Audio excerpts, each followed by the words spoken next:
Hello everyone, welcome to the student channel. और आज हम बहुत ही इम्पोर्टेंट टॉपिक पे बात करने वाले हैं कि कैसे हम अपने जीके जीएस का जो पोर्शन है उसको हम कैसे स्ट्रॉन्ग कर सकते हैं। इस पॉइंट पे हम बात करेंगे। देखिए, ये जो सब्जेक्ट है जीके जीएस, ये बहुत ही बड़ा सब्जेक्ट है और बहुत ही इसका दायरा बहुत ज़्यादा है। लेकिन हर एक एग्ज़ाम में अलग अलग लेवल के क्वेश्चन आते हैं, तो इसको पढ़ने का नज़रिया भी आपका अलग ही होना चाहिए। जो यूपीएससी लेवल के हैं वो अलग तरीके से इसको पढ़ते हैं, जो स्टेट पीसीएस के स्टूडेंट हैं वो भी इसमें थोड़ा अलग तरीके से पढ़ते हैं। जो वन डे एग्ज़ाम है, जो रेलवे के एग्ज़ाम है या फिर एसएससी के एग्ज़ाम है या फिर और भी कोई स्टेट के एग्ज़ाम होते हैं, जो छोटे एग्ज़ाम होते हैं उसमें जो जीके जीएस आता है उसका लेवल अलग रहता है। तो इसको पढ़ने का तरीका भी हमारा डिफरेंट होना चाहिए। तो इस वीडियो में मैं बताऊंगा कि कई लोग का जीके जीएस जिनका बहुत ही वीक है या फिर कई लोग इसमें इंटरेस्ट पैदा नहीं कर पाते हैं। दूसरी बात, अगर आप चाहते हैं बहुत ही ज़्यादा स्ट्रॉन्ग करना, तो ये जो तरीका है ये बहुत ही बेहतर नहीं हो, क्योंकि उसके लिए बहुत सारी किताबें पढ़नी पड़ती हैं। लेकिन मैं कहूँगा कि रेलवे और एसएससी के लिए जो जीके जीएस आप अगर स्ट्रॉन्ग करना चाहते हैं तो ये सफिशिएंट है मुझे लगता है। बस आपको इसी में रिवीजन करने की ज़रूरत है। मैंने बहुत ज़्यादा जीके जीएस अलग अलग किताबों से नहीं पढ़ा था। मैं अपना बेसिक मोस्टली एनसीईआरटी से कंप्लीट किया था, लेकिन तब मेरे पास बहुत ज़्यादा समय था। लेकिन अगर आपके पास समय नहीं है तो आप ये तरीका अपना सकते हैं और इससे आप अपना जीके जीएस जो भी चीज़ें हैं इसको और स्ट्रॉन्ग बना सकते हैं। सबसे पहला पॉइंट मैंने यहाँ पे लिखा है, it is not a one day process. जाहिर सी बात है, कोई एक ये पर्टिकुलर कोई एक सब्जेक्ट नहीं इसमें स्ट्रॉन्ग करना होता, क्योंकि इसमें ज्योग्राफी आता है, हिस्ट्री आता है, पॉलिटी है और साइंस के जो कुछ पोर्शन हैं वो हैं, और जो इन्वायरमेंट है, ये सब चीज़ें इसमें इंक्लूडेड हैं। तो ये कोई एक दिन में या फिर एक महीने में भी इसे बहुत ज़्यादा स्ट्रॉन्ग नहीं किया जा सकता है। ये डेली बाय डेली इसमें इम्प्रूवमेंट आता है और ये धीरे धीरे जो है आपका नॉलेज, आपके सोचने का जो तरीका है, ये सब बदलता है।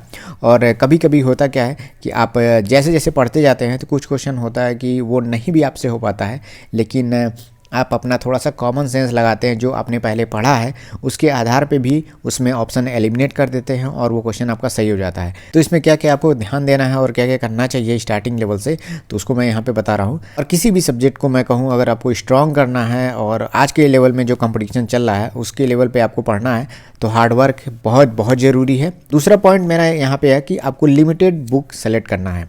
देखिए, आप अगर यूपीएससी लेवल की तैयारी करते हैं तो उन लोगों का बुक लेवल तो बहुत ज़्यादा होता है, और लेकिन अगर आप रेलवे और एसएससी के लिए प्रिपरेशन कर रहे हैं तो बहुत ज़्यादा आपको बुक लेने की ज़रूरत नहीं है। मैं कहता हूँ कि 2 बुक सफिशिएंट है, या फिर 3 बुक रख सकते हैं, क्योंकि अगर आप इसी सब्जेक्ट के लिए जीके जीएस के लिए 3-4 बुक खरीद लेंगे तो आप बाकी अदर सब्जेक्ट है, मैथ है, रीजनिंग है, और कई कई एग्जाम में हिंदी भी पूछा जाता है, तो इतना ज़्यादा बुक अगर हर एक सब्जेक्ट के लिए 2-2 3-3 बुक हो जाएगा तो आपके पास बहुत सारा बुक हो जाएगा। ऊपर से आपको ऑनलाइन टेस्ट देना है, प्रीवियस ईयर पेपर भी अलग से करना है। तो बुक आप कोशिश करिए कि लिमिटेड हो, और हर बुक में जो उस एग्ज़ाम के लिए, पर्टिकुलर एग्ज़ाम के लिए बनाया गया होता है, तो उसमें उसका पूरा सिलेबस कवर्ड रहता है। आपको कोई अदर बुक नहीं खरीदने की ज़रूरत पड़ेगी। अगर आप 3-4 बुक खरीदते हैं तो हो सकता है सभी में 2-2 3-3 लाइन ही एक्स्ट्रा दी हों और कोई एक आध टॉपिक इर्द गिर्द दिया हो, बाकी सभी लोग उसी सब्जेक्ट के उस सिलेबस को ही कवर करते हैं। तो आप कोशिश करिए लिमिटेड बुक ही अपने पास रखने के लिए। मेरे पास 2 या 3 बुक ही रहता था। मैं जनरली किरण पब्लिकेशन का मेरे पास बुक था और वो प्रीवियस ईयर पेपर ही था, तो उसमें जितने भी इंपॉर्टेंट क्वेश्चन थे उसको मैंने कर लिया था। मतलब जो क्वेश्चन वो प्रीवियस ईयर पेपर के क्वेश्चन दिए हुए थे, जो उनसे हर एक एग्ज़ाम के मैं बात करूं, रेलवे, एसएससी, सबका उसमें इंक्लूडेड था। तो इतना हर एक चैप्टर से इतना क्वेश्चन हो जाता है कि हर एक चैप्टर में, जैसे मान लीजिए हिस्ट्री उठाते हैं तो कोई एक चैप्टर है, तो जैसे प्राचीन इतिहास का जो चैप्टर है तो उसमें कम से कम 700-800 हज़ार क्वेश्चन होते हैं। तो उसको पढ़िए और उसका एक्सप्लेनेशन देखेंगे तो आपके पास उस 1000 क्वेश्चन के अलावा एक्सप्लेनेशन देख के करने से 5000 क्वेश्चन और आपके तैयार हो जाते हैं। तो इतना ज़्यादा अगर आप एंशिएंट हिस्ट्री से अगर पढ़ लेते हैं तो मुझे नहीं लगता कोई और बुक पढ़ने की ज़रूरत है आपको। जितना ज़्यादा बुक में जाएंगे आपका रिवीजन वीक होता जाएगा और एग्ज़ाम में आपको कन्फ्यूजन उतना ज़्यादा करेगा। तो आप कोशिश करिए कि लिमिटेड बुक अपने पास रखने का, और 2 बुक, कम से कम 2 बुक ही रखिए, ज़्यादा से ज़्यादा बुक आपको रखने की ज़रूरत नहीं है। नेक्स्ट पॉइंट है तीसरा, बहुत ही इंपॉर्टेंट है, go through at least one time previous year paper. आपको जब भी अगर जीके जीएस किसी भी एग्जाम की अगर आप प्रिपरेशन करना चाहते हैं, अगर आप एसएससी का करना चाहते हैं तो उसके लिए स्ट्रेटजी आपकी अलग होगी, रेलवे के लिए आपकी स्ट्रेटजी अलग होगी।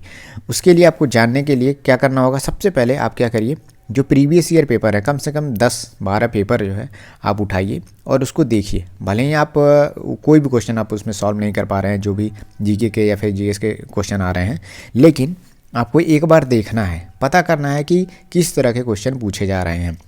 फैक्ट क्वेश्चन हैं और वन वर्ड क्वेश्चन पूछे जाते हैं। तो इस तरह के क्वेश्चन आप जब जान जाएंगे किस लेवल तक के क्वेश्चन आ रहे हैं, तो आपको एक आइडिया लग जाता है कि हर एक पेपर में कितने क्वेश्चन हिस्ट्री से, कितने ज्योग्राफी से इस तरह से पूछ रहा है। ये आप कैसे पता कर पाएंगे? कम से कम आप 10-12 प्रीवियस ईयर पेपर देख लीजिए। अब इसमें क्या करते हैं, कई लोग यूट्यूब का सहारा ले लेते हैं कि किस तरह के क्वेश्चन आते हैं। तो ठीक है, यूट्यूब का सहारा आप लेते हैं, वो सही चीज़ है, वो भी आपकी हेल्प करती है, लेकिन खुद से ये करने में जो आपको मदद मिलेगी वो यूट्यूब से कर लेने में उतना ज़्यादा बेहतर रिजल्ट नहीं मिलेगा। अगर आप खुद से भी 10 पेपर देखते हैं और यूट्यूब से भी कंसल्ट करते हैं तो वो तो और ज़्यादा आपको इम्प्रूव करेगा। लेकिन अगर आप सिर्फ यूट्यूब के भरोसे रहते हैं या फिर किसी कोचिंग के भरोसे रह जाते हैं तो उसमें ज़्यादा इम्प्रूवमेंट नहीं आता है।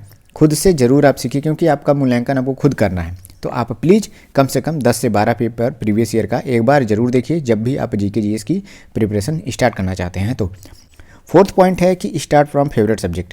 अब आपने बुक खरीद लिया तो आपको स्टार्ट किस सब्जेक्ट से करनी है ये आपको ध्यान देना है। सबसे पहले आप उस सब्जेक्ट से स्टार्ट करिए जो आपका फेवरेट हो, या फिर उसमें कुछ आपको आइडिया हो, कुछ आप जानते हो, या फिर आपने 10th में और 11th में या फिर जो भी बेसिक जब आपने पढ़ाई की थी तो उसमें आपका वो सब्जेक्ट स्ट्रांग रहा हो, आपका उसमें इंटरेस्ट रहा हो, तो उसी सब्जेक्ट से आप स्टार्ट करिए। और आपके पास सिलेबस का नोट्स ज़रूर होना चाहिए कि क्या क्या मुझे पढ़ना है, एक जगह आप लिख के ज़रूर रखिए आपको। दूसरा बात, जब भी आप पढ़ें कोई भी सब्जेक्ट तो आप नोट्स बनाना ना भूलें, प्लीज़ आप नोट्स ज़रूर बनाइए। मैं बिना नोट्स बनाए बिल्कुल भी नहीं पढ़ता हूँ, क्योंकि वो बेकार होता है पढ़ाई। या तो आप बस ऐसे ही रैंडमली पढ़ रहे हैं, कोई सब्जेक्ट उठा लिया, बुक उठा लिया, आप पढ़ते जा रहे हैं, फिर आपका एक सिस्टमेटिक वे से प्रिपरेशन नहीं हो पाता है। तो आप नोट्स ज़रूर बनाइए और वो रिवीजन में बहुत हेल्प करती है, और उसमें वही चीज़ें लिखिए जो आपको अभी तक याद नहीं थी। अगर आप बिगिनर हैं तो आपको जाहिर सी बात है बहुत ज़्यादा चीज़ें लिखनी पड़ेंगी, तो कोई बात नहीं है, आप ज़्यादा से ज़्यादा चीज़ें लिखिए। होता क्या है कि जब आप पढ़ाई स्टार्ट करेंगे और ज़्यादा से ज़्यादा चीज़ें लिखेंगे तो उससे भी आपकी मेमोरी अच्छी होती है और आप उसे ज़्यादा से ज़्यादा याद कर पाते हैं। और समय के साथ होता क्या है कि अभी आप 4 पेज लिख रहे हैं, धीरे धीरे आगे जब सब्जेक्ट बढ़ता जाता है तो आप 2 पेज में ही एक चैप्टर कंप्लीट कर ले जाएंगे, 1 पेज में ही चैप्टर कंप्लीट कर ले जाएंगे। तो फ़ायदा तभी होगा ना जब आप पहले से लिखते रहेंगे। सोचेंगे कि ये नहीं आएगा, ये नहीं आएगा, या फिर ये नहीं आता है तो इसको नहीं लिखना चाहिए, ये इतना डिफ़िकल्ट है, ये नहीं पूछेगा। ऐसा नहीं है। जब आप पढ़ने बैठे हैं तो आप आसान चीज़ें ही सिर्फ पढ़ने नहीं बैठे हैं, आपको डिफ़िकल्ट चीज़ें जो आपको नहीं आती हैं उसको सीखना है, क्योंकि उसके सीखने से ही आपके एग्ज़ाम में मार्क्स बढ़ेंगे। 5वां पॉइंट ये है मेरा कि solve previous year paper of that subject. अब जब आपने कोई एक पर्टिकुलर सब्जेक्ट उठाया है, मैं नहीं कहता हूँ पूरा 100% कंप्लीट करने के बाद ही उसके प्रीवियस ईयर पेपर करिए।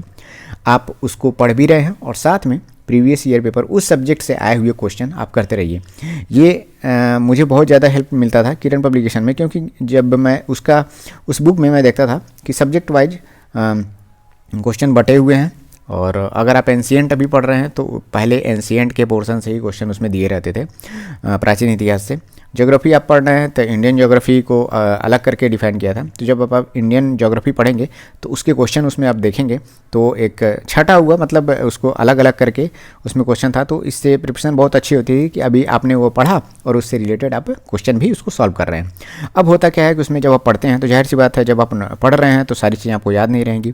क्वेश्चन देखेंगे तो उसमें कोई आपको क्वेश्चन अच्छा दिखेगा, तो जो आपको क्वेश्चन इंपॉर्टेंट क्वेश्चन उसमें अच्छे दिखें जो आपको याद नहीं है तो आपको उसको लिख लेना है। अब उसके क्या होता है कि जब आपको याद ही नहीं है, आपको नहीं आ रहा है, तो उसके एक्सप्लेनेशन को देखिए बुक में। अब ऐसा नहीं है कि ऐसी बुक ले लीजिए जिसमें एक्सप्लेनेशन ही ना रहता हो, या फिर कभी कभी मैंने कई बुक देखा है कि 100 क्वेश्चन दिए रहते हैं तो उसमें 20 क्वेश्चन का एक्सप्लेनेशन दिया रहता है, बाकी 20-25 क्वेश्चन को ऐसे ही लिख देता है कि 34 का डी आंसर सही है या फिर सी आंसर सही है। लेकिन कुछ क्वेश्चनों में बस यही लिखना होता है, क्योंकि कभी कभी होता है कि जैसे मान लीजिए आपसे पूछा है जलियांवाला बाग कब हुआ था, तो वो सिर्फ ईयर ही या लिख देता है, डी ऑप्शन रहे तो वो सेलेक्ट कर देता है। तो इसमें बहुत ज़्यादा उसमें एक्सप्लेनेशन की ज़रूरत नहीं है, लेकिन इसमें भी एक्सप्लेनेशन दिया जा सकता है कि कब हुआ था, उसमें क्या क्या घटनाएँ हुई थी, कौन कौन उसमें जिम्मेदार था, या फिर ये सब चीज़ें। तो उससे क्या होता है कि उसके इर्द गिर्द के क्वेश्चन भी आपके तैयार होते हैं। तो आप बुक वैसे ही सेलेक्ट करिए जिसमें एक्सप्लेनेशन बहुत अच्छा दिया हो और वो करेक्ट हो, ठीक। उसके बाद से अभी क्या होता है कि जब आप उसके इर्द गिर्द के क्वेश्चन देखते हैं तो हो सकता है आपको फ्यूचर में किसी एग्ज़ाम में उसे पूछा जा सके, क्योंकि जो पर्टिकुलर क्वेश्चन आपने सॉल्व किया है कोई ज़रूरी नहीं है कि वही क्वेश्चन आपके एग्ज़ाम में आए, उसके इर्द गिर्द भी क्वेश्चन बन सकते हैं। 6 पॉइंट सबसे इम्पोर्टेंट, बुक्स कौन सी ली जाए।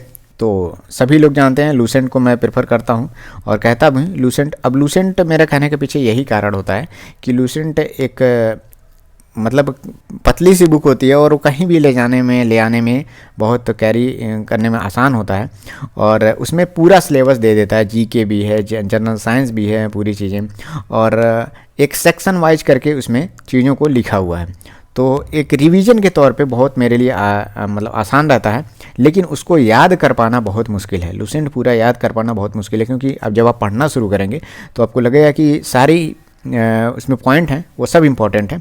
तो लूसेंट को कैसे पढ़ना चाहिए इससे रिलेटेड मैंने वीडियो बनाया हुआ है, तो आप लिंक उसका डिस्क्रिप्शन में आप देख लीजिएगा कि उसको कैसे पढ़ना चाहिए, क्योंकि इसको पढ़ने का भी तरीका कई लोगों को नहीं पता है। बस उठाते हैं, कोई भी टॉपिक उठाते हैं और पढ़ना शुरू कर देते हैं, तो बाद में फिर चेंज कर देते हैं। तो इसका जो पूरा तरीका है मैंने उसको बनाया हुआ है, तो आप लिंक देख लीजिएगा, डिस्क्रिप्शन में है।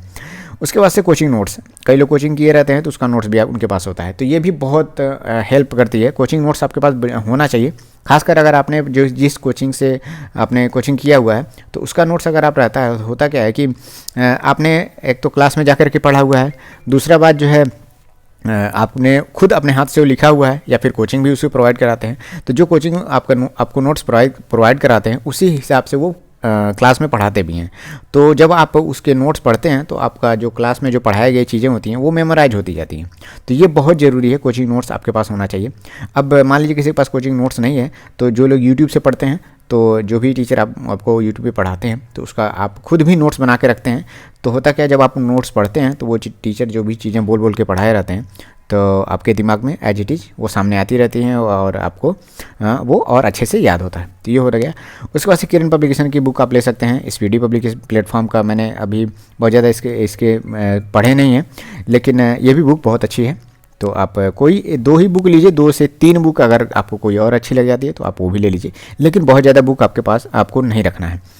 7वां पॉइंट, ये बहुत ही इंपॉर्टेंट है मेरे लिए, और मैं राज्यसभा टीवी बहुत फॉलो करता हूँ और उसके जो डिबेट्स होते हैं वो मैं बहुत देखता हूँ, और उसमें हिस्टोरिकल चीज़ों पे डॉक्यूमेंट्रीज भी बहुत बनी हुई हैं, तो वो भी मैं बहुत देखता हूँ। क्योंकि अगर आप कोई चीज़ पढ़ते हैं और उसको विजुअलाइज देख करके आप उसको समझते हैं तो वो बहुत अच्छे से याद रहता है, मुझे जहाँ तक लगता है। समय इसमें लगता है, मैंने पहले ही कहा है कि ये एक दिन में तैयार नहीं होने वाला सब्जेक्ट है, ये लंबी प्रक्रिया मांगता है। और क्या होता है कि जब धीरे धीरे इसमें जो फैक्ट हैं आपके दिमाग में घुसती हैं, तो ये एक दिन में नहीं हो पाएगा या फिर 1 मंथ में भी नहीं हो पाएगा। लेकिन ये डेली बाय डेली आप प्रैक्टिस करेंगे तो 1 महीने बाद या 10 दिन, 15 दिन, 20 दिन बाद ही आप अपने में बहुत ज़्यादा इंप्रूवमेंट पाएंगे। तो ये सब चीज़ें जो इंपॉर्टेंट स्टेप थे मैंने बता दिए, यही सब मैं जनरली करता हूँ। इसके बाद मैं कोशिश करता हूँ कम से कम कोई भी चीज़ अगर आप पढ़ते हैं तो कम से कम उसको 3 बार जो है रिवाइज जरूर करिए। रिवीजन आपका कम से कम 3 बार होना चाहिए। एक तो आप जब आप पढ़ रहे हैं तो वो उस समय डिटेल में ही पढ़ रहे हैं, लेकिन दूसरा बार रिवीजन आपके नोट से होना चाहिए, और तीसरा बार एग्ज़ाम से पहले एक बार जरूर रिवाइज होना चाहिए। कम से कम 3 बार तो रिवीजन करना ही करना है, क्योंकि 3 बार, कम से कम 3 बार अगर रिवीजन कर लेते हैं तो चीज़ें मोस्टली 70-80% आपके दिमाग में चली जाती हैं, और इससे ज़्यादा बार रिवाइज करेंगे तो ज़्यादा आपका सब्जेक्ट वो स्ट्रॉन्ग होगा। तो इसी तरह से आप अपने जीके और जीएस को स्ट्रॉन्ग कर सकते हैं। और अभी मैं कुछ लोग पूछ रहे थे जनरल साइंस को लेकर के कौन सी बुक पढ़ी जाए, तो अभी मैं कुछ दिनों बाद कुछ बुक है वो मैं आपको दिखा दूंगा रिव्यू करके कि आप ये बुक पढ़िए, ये भी बहुत अच्छी बुक है। तो आपको वीडियो कैसा लगा कमेंट सेक्शन में बताइए, और कोई भी आपके सुझाव हों तो आप कमेंट में पूछ सकते हैं, या फिर चाहे तो आप इंस्टाग्राम पे मुझको मैसेज कर सकते हैं। लिंक नीचे डिस्क्रिप्शन में दिया हुआ है, तो आप वहाँ से डायरेक्ट पहुँच सकते हैं। Thank you, all the best.